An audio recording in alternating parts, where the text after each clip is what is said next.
Welcome back to Oud Talks Pens. Today I want to answer 8 more pen questions and send a big thank you to Simone and to Leanne Likes for also gathering these questions, making playlists, making sure everyone feels like they can contribute in any way they like. I think this has been a very low sort of threshold activity. Lots of people have been putting in lots of time and energy in their presentations, but I feel like just putting down the questions and answering them is also perfectly fine. And I like that. You can answer them in any way you like as well. So, 8 more pen questions. The first question: do you have different uses for different pens? Yes. I have lots of different uses for different pens these days, which is quite ironic thinking that we all started with one pen, usually. I have fun pens, like this Jinhao Shark, inked with Diamine's Port of Call.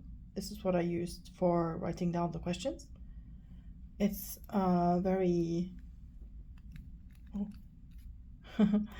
it's a very fun pen to use.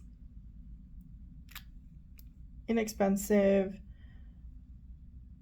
and I just enjoy the way it looks, and it writes smoothly and just fine. This is something I use just to amuse myself. I have different pens with snap caps or friction fit caps, like this Honglian C1, which I will use to answer the questions. The Lamy 2000, very satisfying capping mechanism. I have a Diplomat Excellence A2, my favorite pen for note taking, apart from the Pilot Vanishing Point, which is also a very practical pen because of the knock.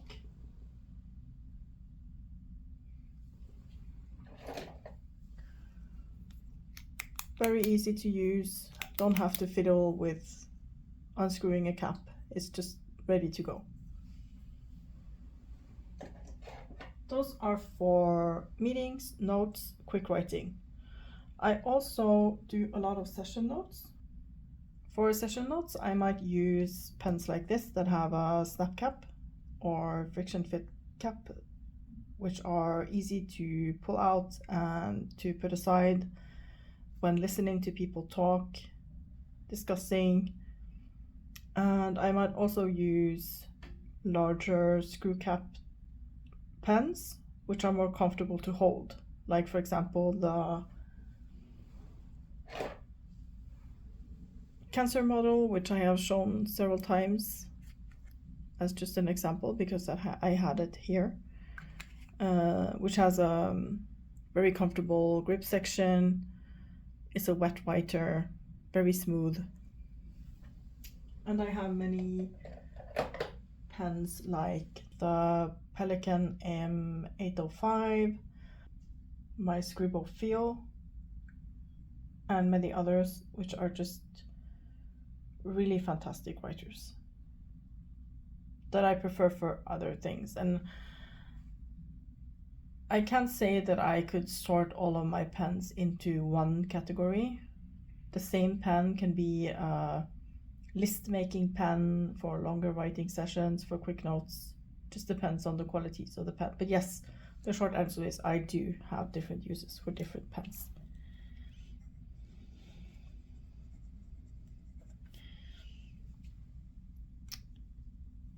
And sometimes pens will surprise me by what they are capable of or what I want to use them for, even though I didn't plan to.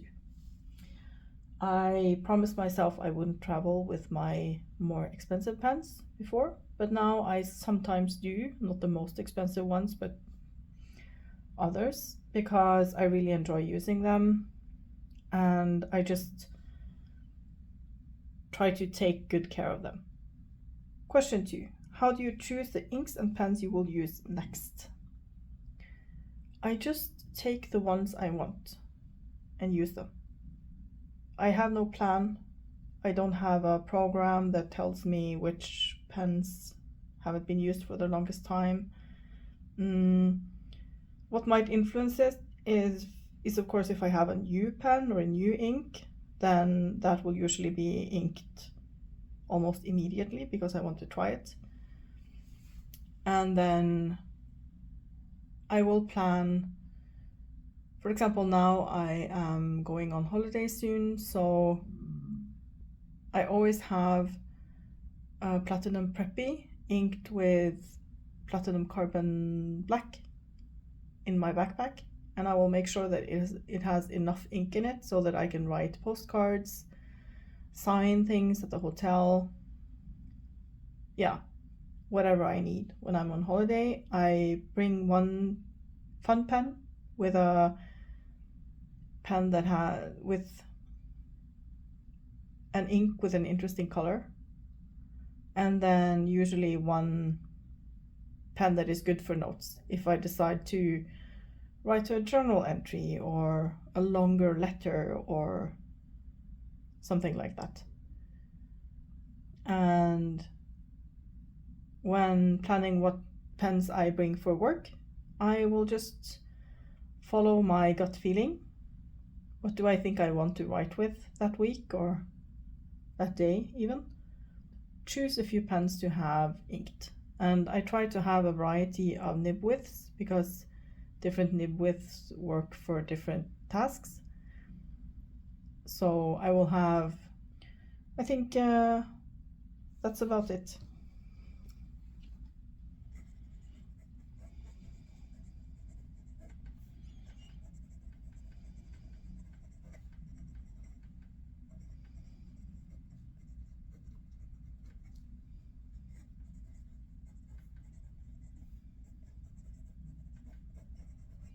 So, gut feeling and also thinking about what I will use them for in the near future. So I have a pen that is useful for that. But I do frequently ink pens and use inks that I don't really have a plan for. I just want to use it. Question number 3. Which pen do you prefer for longer writing sessions? For longer writing sessions, I will usually prefer a heavier pen and a pen with a large grip section because I find that the most comfortable. Like the Grafon Faber-Castell Magnum has a fantastic grip section. It's made of metal, but it's pinched, perfect width, and I think that pen is about 70 grams, but I find it really comfortable. The Pelikan M1005, a fantastic pen for longer writing sessions. I also, for longer writing sessions, seem to prefer really smooth nibs. Sailor nibs are great with a little feedback, but that is the exception to the rule. I prefer broad nibs for longer writing sessions and wetter nibs, because in longer writing sessions I will often have the opportunity to wait for the ink to dry or use a blotting paper or something so that I can really see the qualities of the ink in the broader, wetter nib and just enjoy the experience. So yeah, but it depends on what kind of longer writing session are we talking. I went to a conference late last year, and then I had lots of long writing sessions with writing notes, and then I used one of my quick draw pens because that's what you have to do.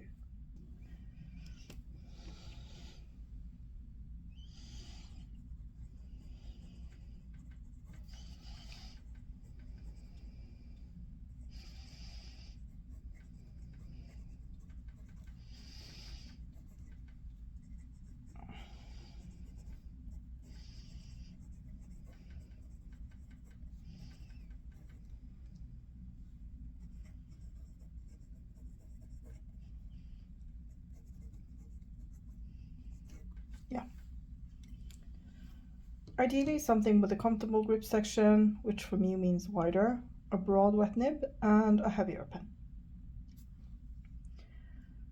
What is your all-time favorite pen? Question number 4.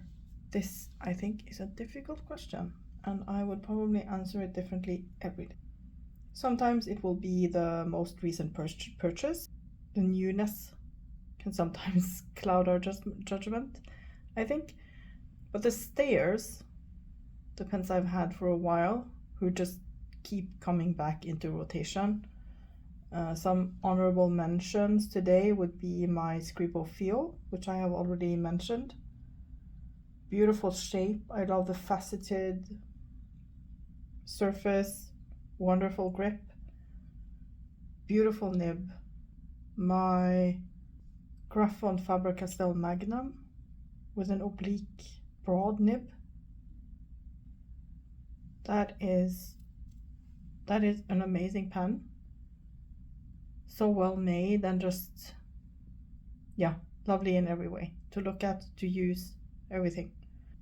I mean, some of my most used pens are my Pilot Vanishing Points. I love my Vanishing Points. They are so easy to use, comfortable, great for longer and shorter writing sessions. And other ones I have with me, this is made by Pens by Casey in Australia. This is made of Fordite, which is such an interesting material.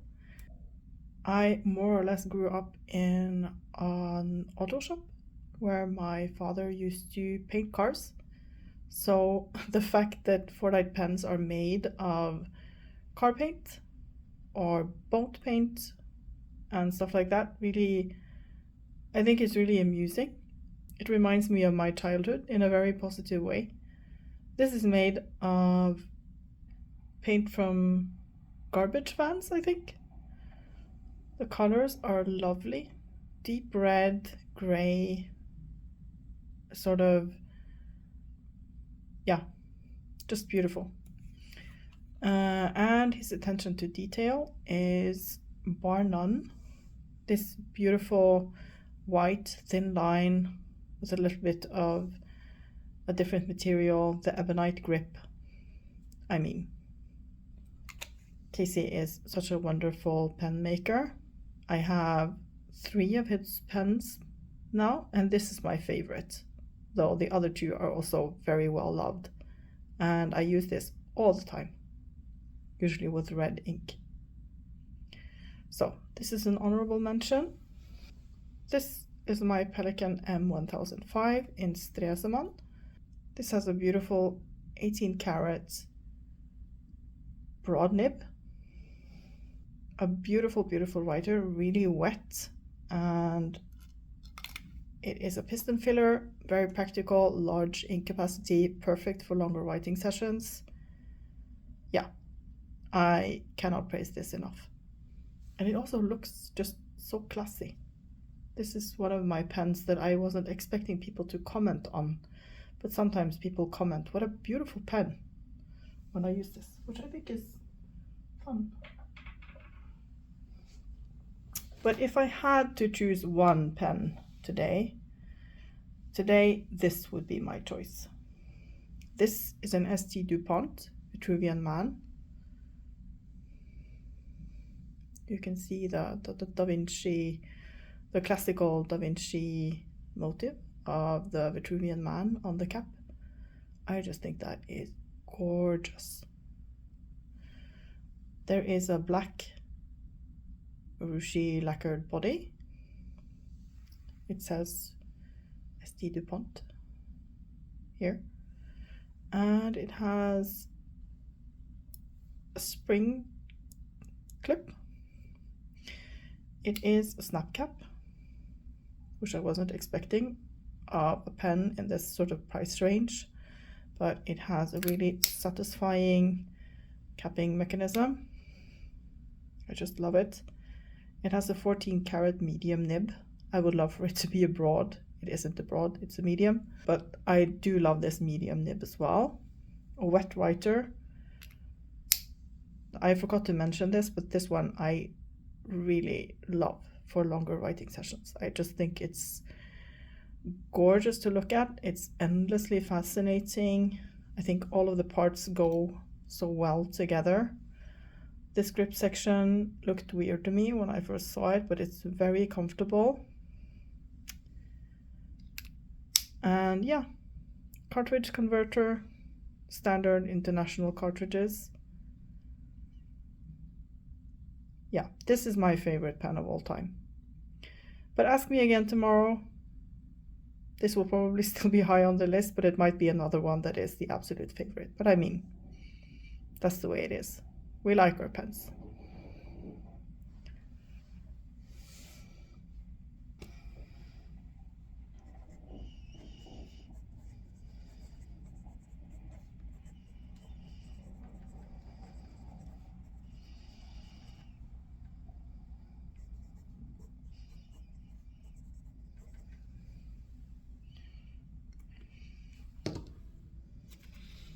Yeah. Next question. Question 5. If you had to choose one nib size, which would it be? My favorite nib size is a broad. I have always preferred broad nibs or broader nibs. But if I had to choose one nib size for the rest of my life, I think I would have to be a little bit practical and choose a medium. A medium will still show off ink qualities wonderfully, but the ink won't take as long to dry as with a broad wet nib. And you know it would be a wet medium nib if I had to choose one nib with. So yeah, a medium. Now I use everything from an extra fine to double broads, and I also have a few nib grinds. So it would be disappointing if I had to only use medium nibs, but I would still be using fountain pens, no doubt. So, question 6. What is your favorite nib grind?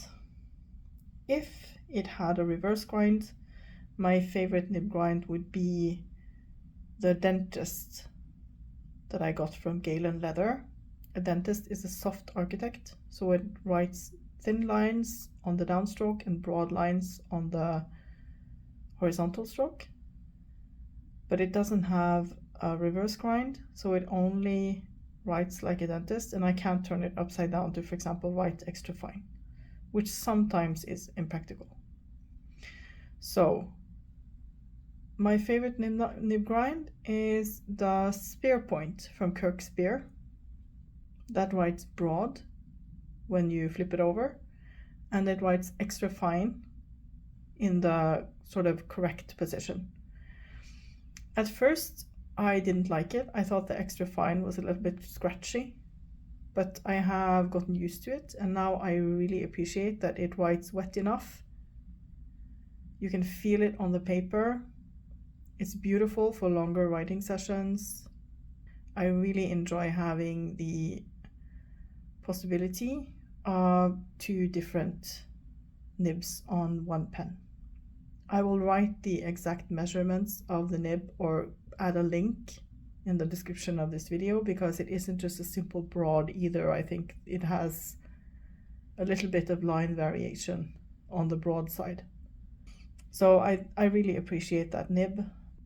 Yeah, it's just a beautiful nib, and I hope to get more nibs crowned by Kirk Speer.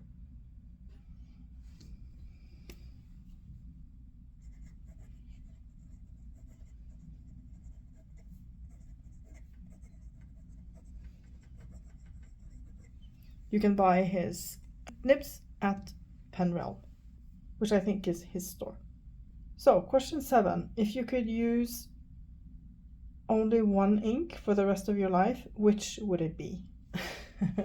This will be quite an interesting answer, I'm afraid.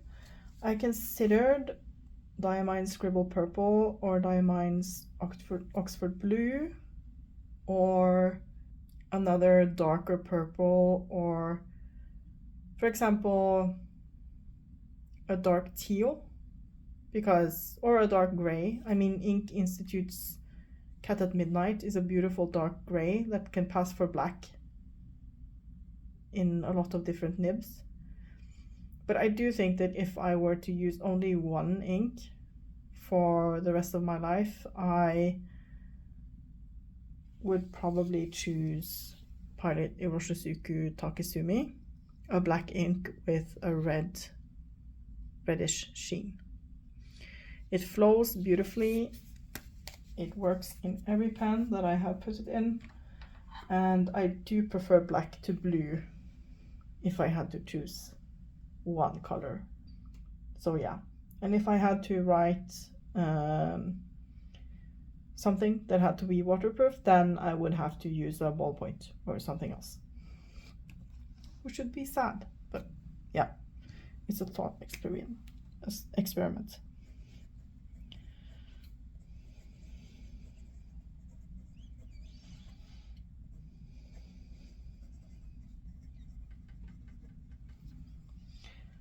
So, question 8. What is an absolute deal breaker for you for a pen? And I will also answer the last part of the question for ink. For a pen, if the grip section is too narrow, it makes my hand cramp. If it is not weighted correctly, this Jinhao Shark, I think the grip section is actually quite comfortable, but it is too light. So after a while, it starts to feel less comfortable because it doesn't stay sort of in the hand. I have to hold it to keep it in the right position because it's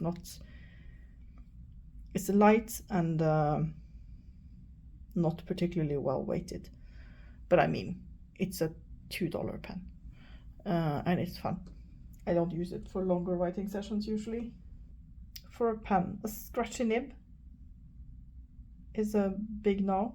Build quality, it has to feel solid if it's a pen I will be using for extensive periods of time. I have to find it interesting. Yeah, if it's really boring to write with, but I haven't found many fountain pens that are too boring. Yeah, it's mostly about the grip section and the weight and size, sort of the feeling in the hand. And also, if it's really dry, no thank you. It has to be a wet writer, or at least wet enough, as I often say, because yeah. And of course, the different problems like hard starts, impossible to fill, impossible to clean. Yeah, I think you know the drill. I really like the Pilot Custom 823, but I do think it is horrible to clean, particularly because now that I use every ink color, I often want to change the ink color and I cannot get it to dry or to completely sort of go clear, which is annoying. But I like this pen, so I still use it, but I do have to sort of woman up to clean it. It's not that big of a hassle, but I mean, when you have pens like the Opus 88 pens, which have my favorite filling system, and lots of other pens that are really easy to clean, it quickly feels like too much work when you have to actually think about it. But yeah.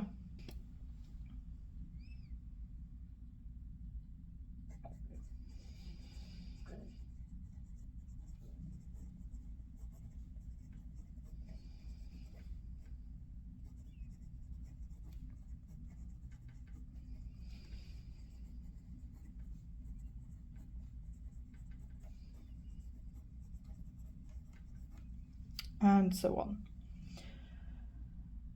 And also, there are some colors I will not buy pens in because they are not my favorite colors, but that's not really an absolute deal breaker, depending on Is it a deal breaker for using it if you need a pen to use, or is it a deal breaker for buying something? Because if it's about buying something, which is how I interpreted it, then there are certain color pens I wouldn't buy just because they aren't my favorites. And I try to avoid copies of known pen brands or models as well as I can, but I don't know all of the models or the brands, so I have a few times ended up buying copies even though I didn't mean to. So, what is an absolute deal breaker for you when it comes to ink? Well, when it comes to ink, if it's too dry, if it's not readable,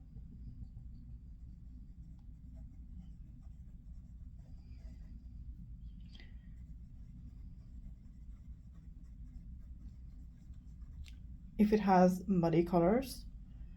A lot of people like, for example, brown pink inks, or inks where which color they are isn't really that clear. I prefer inks in clear colors and stronger colors, but there is no rule without an exception. So I have a couple of inks in the I would call it the muddy category as well that I appreciate. And I mean, that's the beauty of the hobby, isn't it? That we all like different things and we all appreciate the different facets of the hobby and the things that we can play with and use. Also, there are some brands I will not buy from, for example, Noodlers, because of problematic messaging, and also I haven't had any positive experiences with their inks. I think they make some beautiful colors, but the ones I've had have taken forever to dry. And I mean forever, like leave them overnight and they are still wet the next day when making a swatch. I find that unacceptable, but I know that there are lots of fans of that brand, and yeah, that's the beauty of having different brands, different kinds of ink, so we all can find something that we really like. Yeah, I think that's about it. And then for the bonus question, question 9, what is one pen everyone should own? I mean, there are lots of pens that many of us like. For example, the Lamy All-Star, but there will always be people who don't like it as well. I don't really think that the pen that everyone should own exists. I don't think there is a pen that I can say, you should buy this pen to everyone. Yeah, I don't think that's possible for everyone to like the same pen. That being said, there are some pens that I would recommend almost everyone to try. For example, the Pilot Vanishing Point, the Lamy 2000, and I would encourage people to buy from independent or smaller pen makers and to try having, for example, a nib custom ground.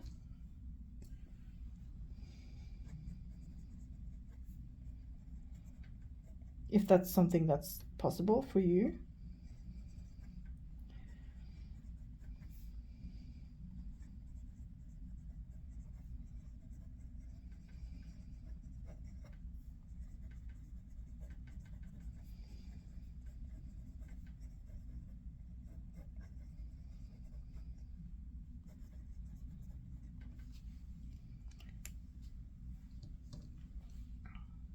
So yeah.